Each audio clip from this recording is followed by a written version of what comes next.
Hey guys, welcome to my YouTube channel जिंदगी जिंदाबाद। और मैं शिखा सैनी करती हूँ आपका स्वागत अपने इस नई वीडियो में, जिसमें मैं बताने वाली हूँ एमनियोसेंटेसिस के बारे में। एमनियोसेंटेसिस कैसे होता है, क्यों करवाना पड़ा मुझे, ऑल अबाउट द एमनियोसेंटेसिस, और क्या क्या फील होता है और क्या रिपोर्ट्स में आता है, तो ऑल अबाउट एमनियोसेंटेसिस।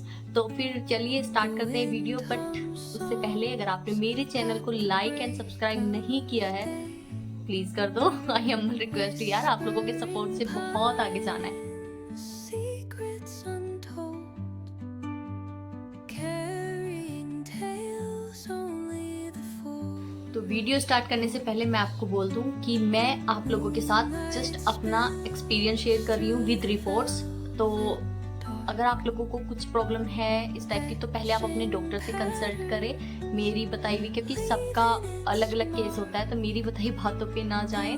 बस I am just sharing my reports with you and my experience. तो प्लीज़ हाँ, उसी के बेस पे हम करते हैं। तो अगर आपने मेरी प्रीवियस वीडियो देखी है तो आपको पता चल गया होगा कि बेबी को क्लब फुट था, बायलैटरल क्लब फुट, दोनों पैर उसके मुड़े हुए थे। और तो फिर क्या हुआ कि डॉक्टर ने मुझे सब कुछ, हम क्लब फुट से डील कर लिया था हमने, हमें पता था क्योरेबल है, तो बस हम मूव ऑन कर चुके थे। और उसके बाद ऐसा हुआ कि मैं डॉक्टर के पास गई। मैंने कहा डॉक्टर, कुछ ब्लड टेस्ट उन्होंने लास्ट टाइम मेरे कर लिए थे क्लब फुट कंफर्म होने के बाद, तो उन्होंने बोला था रिपोर्ट्स आने के बाद आप आ जाना। रिपोर्ट्स मेरी आ गई थी 15-20 दिन बाद ब्लड टेस्ट की। तो लेकिन उसके बाद मैं आपको रिपोर्ट्स में बता दूंगी कि वो कौन सा ब्लड टेस्ट था।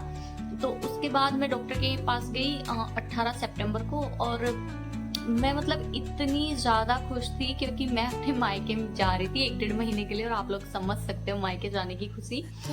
तो मैंने डॉक्टर को बोला कि डॉक्टर प्लीज़ इस बार ना मुझे आप 1 महीने की दवाई देना, क्योंकि मैं मतलब doctor just reading my reports और देख रही थी वो, और मैं बस बकबक किए जा रही थी। मैंने कहा मुझे थोड़ा सा जुकाम है, तो उसकी देख लेना, कोई मेडिसिन दे देना। और इस बार मैं 1 महीने से पहले नहीं आऊँगी, क्योंकि वीकली आना मेरे लिए बहुत टफ हो रहा है। तो I was just speaking.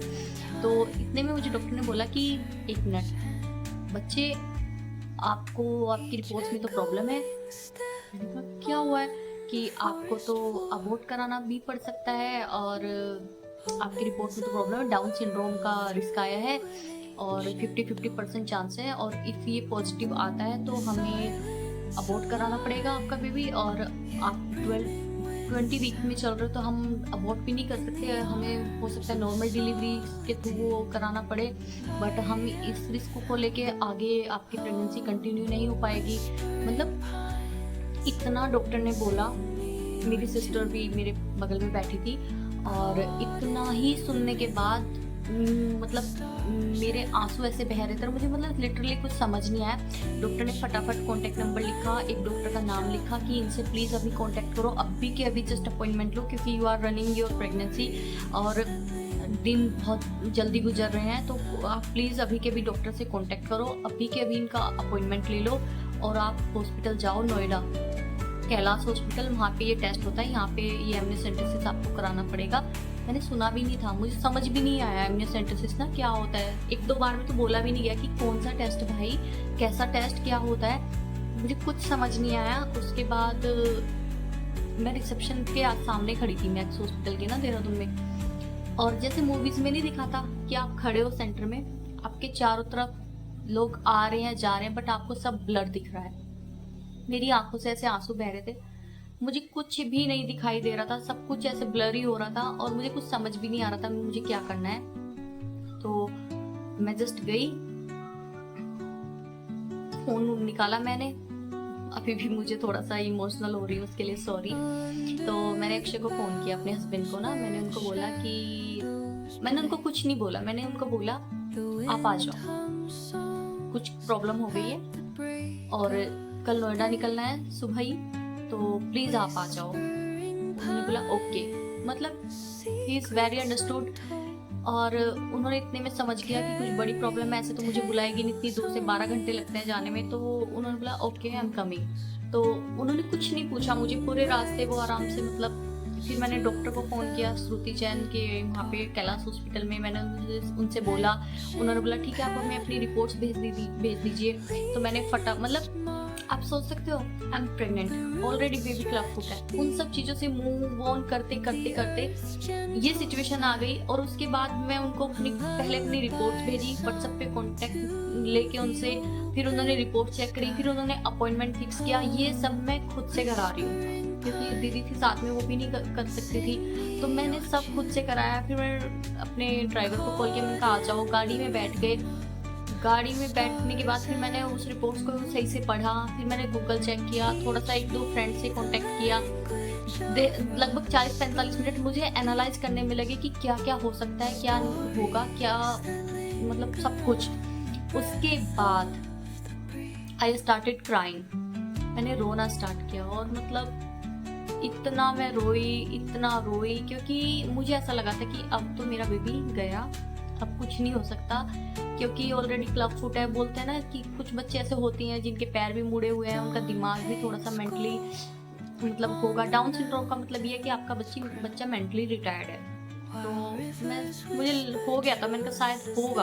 Positive तो बिल्कुल, पॉजिटिविटी कहाँ से इतनी लाऊं यार, कितना ही आप पॉजिटिव रहोगे। उसके बाद घर पहुंचे, घर पहुंचने के बाद इन लॉज को बताया, सबको फ़ोन पे कि ऐसा सब हुआ है। और सबका रिएक्शन यही था कि अबॉर्ट करा दो, अबॉर्ट करा दो। Everyone was saying is abort कराओ। उसके बाद मैंने कहा चलो देख लेते हैं। फिर हमने सुबह निकलना था हमें, 4 बजे हम निकल गए और 10 बजे हम नोएडा पहुंच गए। अक्षय आ गए थे, मैंने उनको आने के बाद बताया कि ऐसे ऐसे करके डॉक्टर ने बोला है। वो शांत थे, बहुत टेंशन में थे, लेकिन जब हम जा रहे थे ना डॉक्टर के पास नोएडा जाते हुए, एक तो प्रेगनेंसी में इतना लंबा सफ़र करना मेरे लिए ऑलरेडी टफ हो रहा था, ऊपर से मेंटली फिजिकली दोनों तरीके से मैं परेशान थी। तो मैंने बोला अक्षय को रास्ते में जाते हुए, मैंने कहा आपको डर लग रहा है? उन्होंने बोला हाँ यार डर तो लग ही रहा है, क्यों नहीं लगेगा, क्या हुआ? मैंने कहा मुझे नहीं लग रहा है, मतलब मैं अपनी फीलिंग्स आप लोगों से शेयर कर रही हूँ। मैंने कहा मुझे बिल्कुल डर नहीं लग रहा है, और मुझे ऐसा लग रहा है कि जो भी होगा सब अच्छे के लिए होगा। आप देख रहे हो मैंने डर के ऊपर इतना मैं जीत चुकी थी, डर के ऊपर ना अपने, क्योंकि मुझे ऐसा लग रहा था कि अगर ये बच्चा रहेगा तो भी अच्छा है, नहीं रहेगा तो भी अच्छा है। और ये बच्चा तो मेरा एक करना मुझे एक ही था, तो अब जो भगवान चाहेगा होगा वही, अब भगवान भरोसे। तो मैं बस खुशी खुशी अपना आराम से जा रही थी और हम लोग पहुंच गए हॉस्पिटल। वहाँ पे हमने अपॉइंटमेंट बुक किया, सब कुछ किया। उन्होंने फिर उसके बाद आधा घंटा वहाँ पे बैठे, उन्होंने सारी रिपोर्ट्स पढ़ी। उसके बाद उन्होंने रिपोर्ट्स वगैरह सब देखने के बाद 20-25 जगह अक्षर से साइन कराए कि आपके बेबी को कुछ हो जाता है तो हम रिस्पॉन्सिबल नहीं है, आपकी वाइफ को कुछ हो जाता है हम रिस्पॉन्सिबल नहीं है, मतलब सब जगह। और आप सोच सकते हो कि एक पेरेंट्स जो बनने वाले हैं उनके ऊपर क्या बीत रही होगी वो साइन करते हुए, कि आपको, हमें ये भी नहीं पता कि वो टेस्ट है कैसा। मैंने थोड़ा बहुत यूट्यूब पे सर्च किया था और मुझे कुछ ज़्यादा मिला नहीं है, that's why I am making this video, कि आप लोगों को हेल्प मिले।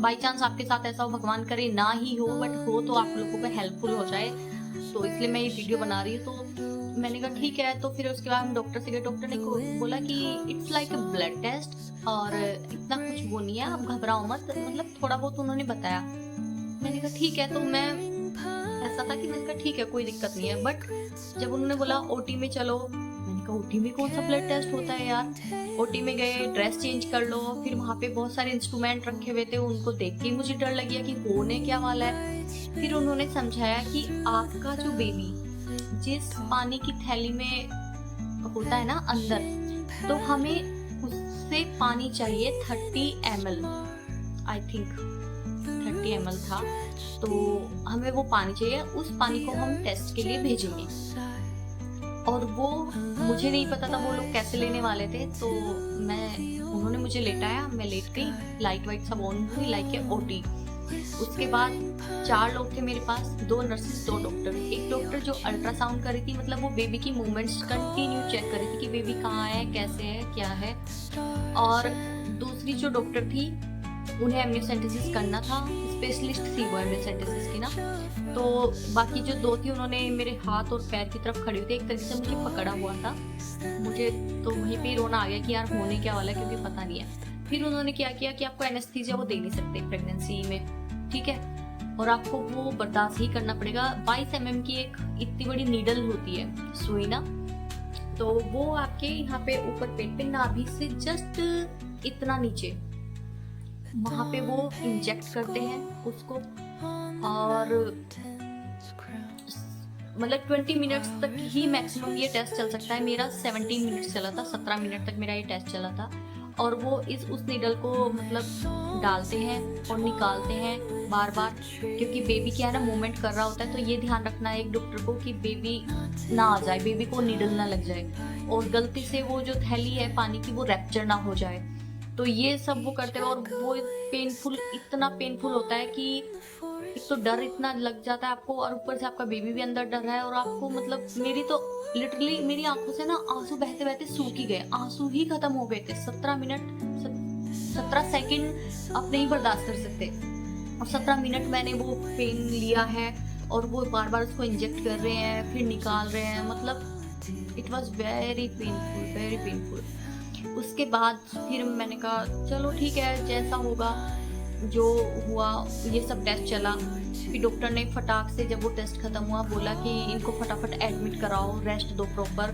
मुझसे चला भी नहीं जा रहा था, क्योंकि पेन इतना हो गया था बॉडी में, हालत इतनी ख़राब हो गई थी, और वीकनेस एकदम से इतनी आई जैसे डिलीवरी हुई हो जस्ट अभी, इतना मतलब गंदा सा सीन था। फिर उन्होंने, डॉक्टर ने, और वो व्हील चेयर लेके आए, और इन लोगों को पता ही नहीं है बाहर क्या हो रहा है। ये बोल रहे हैं कि यार शिखा ही अंदर है, और फिर व्हील चेयर को पे क्यों बिठा के लाए। जब उन्होंने इनको कपड़े दिए मेरे और बोला कि इसको एडमिट करो फटाफट, तो इनको समझ ही नहीं आया कि एक्चुअल हुआ क्या। उन्होंने एक बैंडेज लगा दी थी वहाँ पे, जैसे एक टाँका लगा देते हैं ना, तो जस्ट लाइक एक बैंडेज उन्होंने लगा दी, और बोला पेन किलर वगैरह कुछ दी, क्योंकि ज़्यादा पेन किलर प्रेगनेंसी में दे नहीं सकते, तो रेस्ट करा दो। तो फिर उन्होंने रेस्ट कराया। उसके बाद इन लोगों ने मुझसे पूछा कि मुझे बताओ हुआ क्या है। फिर डॉक्टर ने अक्षय को बुलाया अंदर और बताया कि ऐसे ऐसे करके एक टेस्ट हुआ है, और ये तो सच में शौक थे। इन्होंने तो मुझे बोल दिया कि क्या जरूरत पड़ी थी यार करवाने की, अब क्या करें, करवाना तो था ही यार जो भी था। और वो सब 3-4 घंटे हम लोग वहाँ पे रहे। उसके बाद हमने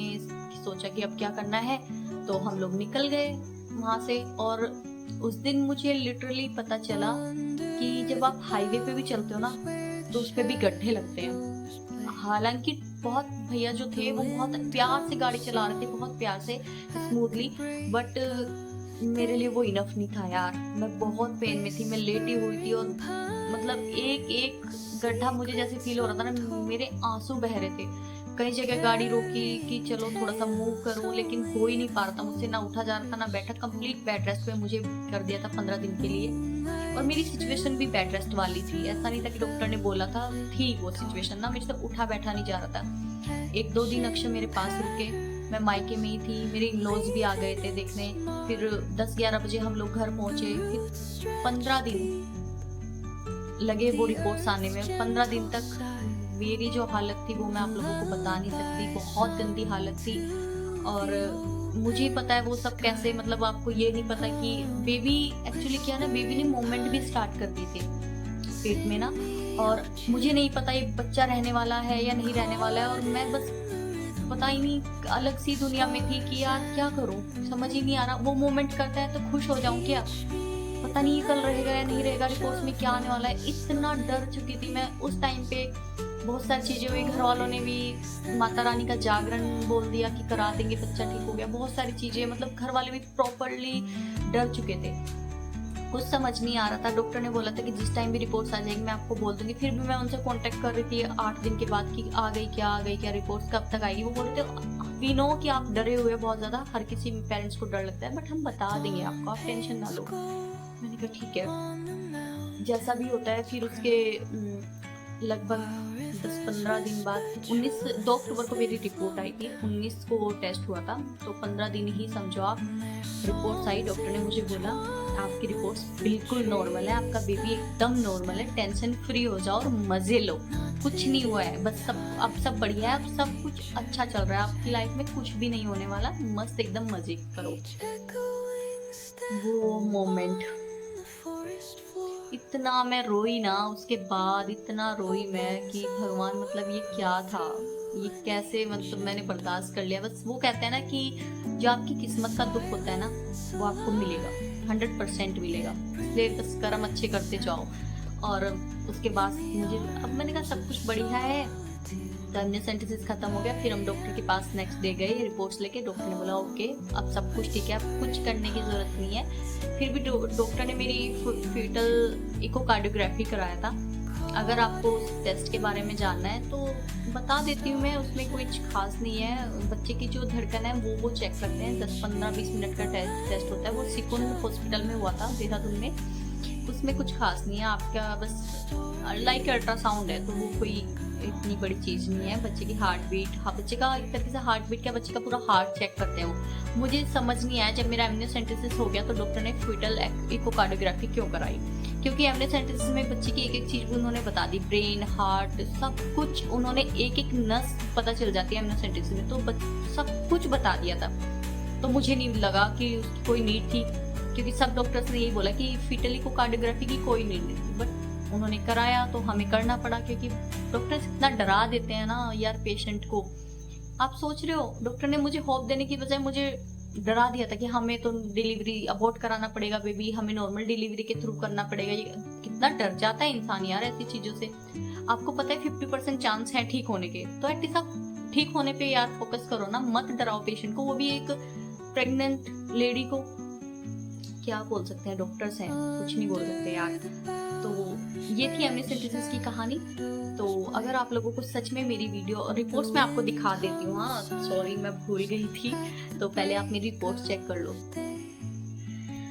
गाइस ये था मेरे टेस्ट का नाम, quadruple marker test, quad screen serum, और आप देख सकते हैं ये मैं 8 सितंबर को हुआ था। और इसमें जो ये डाउन सिंड्रोम रिस्क T21 था ये इंटरमीडिएट आया था, बाकी सब लो रिस्क था। तो अगर ये हाई रिस्क होता तो कंफर्म हो जाता, और ये लो रिस्क होता तो उसका मतलब नहीं है, लेकिन ये इंटरमीडिएट 50% चांसेस डॉक्टर ने बोला था कि हो सकते हैं। तो इस करके मुझे एमनियोसेंटेसिस कराना पड़ा। और अभी मैं आपको अपनी ये नेक्स्ट रिपोर्ट भी दिखाती हूँ, ताकि आपको ना करे, भगवान करे ना हो ऐसा, लेकिन बाई चांस हो जाए ऐसी कोई प्रॉब्लम तो आप मेरी रिपोर्ट से थोड़ा मैच कर सकते हैं कि आपकी रिपोर्ट में क्या है। ये बहुत हेल्पफुल हो जाता है गाइस। जब ये देखो यहाँ पे डॉक्टर ने बोला था कि इफ आप 105 बच्चे अगर होते हैं तो उसमें से एक डाउन सिंड्रोम का बेबी होगा। अब हमें ये नहीं पता कि वो कौन सा होगा। तो ये देखो यहाँ पे जो रिस्क फैक्टर था ये 1:105 था, तो इसलिए मुझे एमनियोसेंटेसिस कराना पड़ा।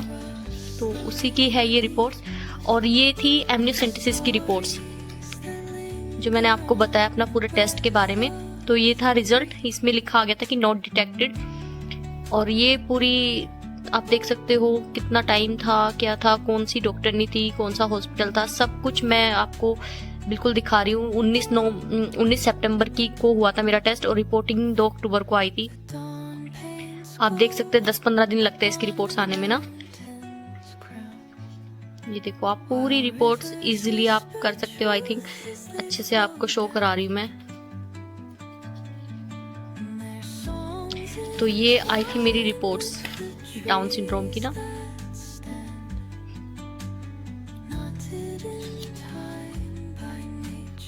डॉक्टर ने अच्छे से सब चीजें लिख दी थी कि क्या इंटरप्रिटेशन था, क्या रिकमेंडेशन हुआ था, मतलब everything is clear in this report.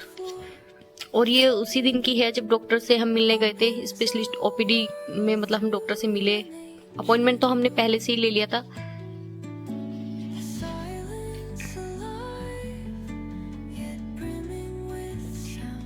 इस रिपोर्ट में आप अच्छे से देख सकते हो बेबी का सब कुछ बताया जाता है। प्रेजेंट प्रेगनेंसी कितना है, क्या वेट रहा है मेरा, ओबेसिटी हिस्ट्री क्या है, क्रोनिक डिसीज क्या है, family history, examination, everything is so clear.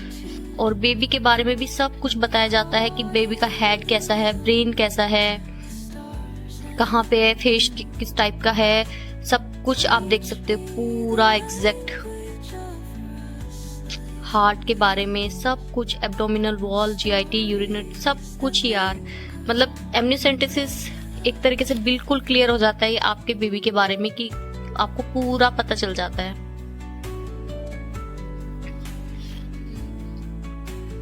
तो बस ये थी मेरी एमनियोसेंटेसिस की story. Thank you so much. ये लोग फिल्म भी देते हैं एमनियोसेंटेसिस की ना, तो जिसमें आप बेबी का मतलब आपको थोड़ा बहुत पता चल जाए। ऐसा कोई फेस इसमें क्लियर तो नहीं होता, मैंने तो बहुत ढूंढने की कोशिश की थी, बट बेबी का फेस ऐसा कुछ तो नहीं दिखता सही से ना। तो ये थी वो रिपोर्ट, 3-4 पेजेस की फिल्म से। तो बस गाइस इसमें ये भी आती है। तो गाइस ये थी मेरी एमनियोसेंटेसिस की स्टोरी, कैसे हुआ।